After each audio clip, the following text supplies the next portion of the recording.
स्वर्गीय मुंडे साहेबांबद्दल मला जर बोलायचं झालं तर एक गोष्ट मी सांगू इच्छितो. त्यावेळेला मी उपमुख्यमंत्री होतो आणि अर्थात होम वगैरे 2002ची वगैरे काहीतरी त्यावेळेची काहीतरी ती गोष्ट आठवत नाही मला ते आता कुठलं वर्ष. पण एक दिवशीचे आहेत गोपीनाथराव मुंडे माझ्याकडे आले आणि त्यांनी सांगितलं मला, ते म्हणाले मला की भुजबळ साहेब आपण एक वेगळा पक्ष काढूया. मला स्वतः ते म्हणून कसं काय म्हणजे तुम्ही मी गणपतराव देशमुख धनगर समाजाचे आणि रामदास आठवले आणखीन आपल्या बरोबर येते आणि असं एक आपण एक पक्ष काढूया आणि मला असं वाटतं की महाराष्ट्रामध्ये तो अतिशय चांगल्या रीतीने पुढे जाईल. तर मी म्हटलं खरं म्हणजे काय 2 वेळा झाली चर्चा. मी म्हटलं मी उपमुख्यमंत्री आहे, नवीन पक्ष काढायचा तर मी माझ्या पदाचा राजीनामा दिला पाहिजे. आणि ते उपनेते होते तिकडे त्यावेळेला बीजेपीचे कुठे दिल्लीमध्ये. तर तुम्हाला तुमचा त्या पदाचा राजीनामा द्यावा लागेल, मग आपण तुम्ही म्हणता त्याप्रमाणे ही सगळी जुळवाजुळव काय होऊन काय करायचं आहे ते करा. मला काय हरकत नाही मग,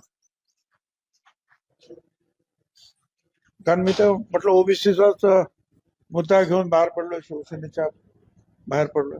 आणि त्यामुळे जर अशा काही जर मागासवर्गीयांचा किंवा इतर लहान लहान जे घटक आहेत त्या सगळ्यांचा पक्ष निघत असेल विचार करायला हरकत नाही.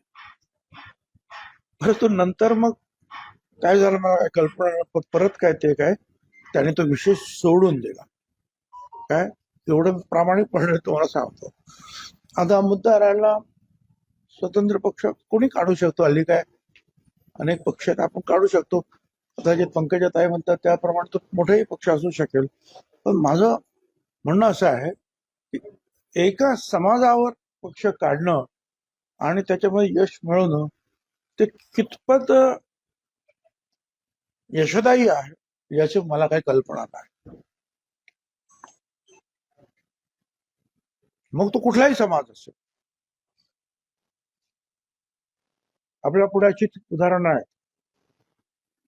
की काही काही समाजाने वेगवेगळ्या घटकांनी वेगवेगळे पक्ष काढले, ते कितपत चालले, कितपत त्यांना यश मिळालं त्याचा लेखाजोखा त्यांनी.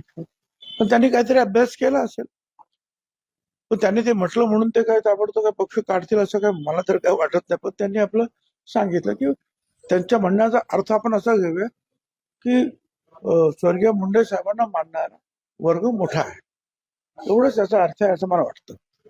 राज ठाकरे आणि देवेंद्र फडणवीस यांची आज भेट झाली.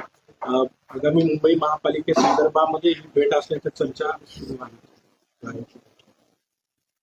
मला काही कल्पना नाही की भेट झाली की नाही हे सुद्धा काही मला माहिती नाही. परंतु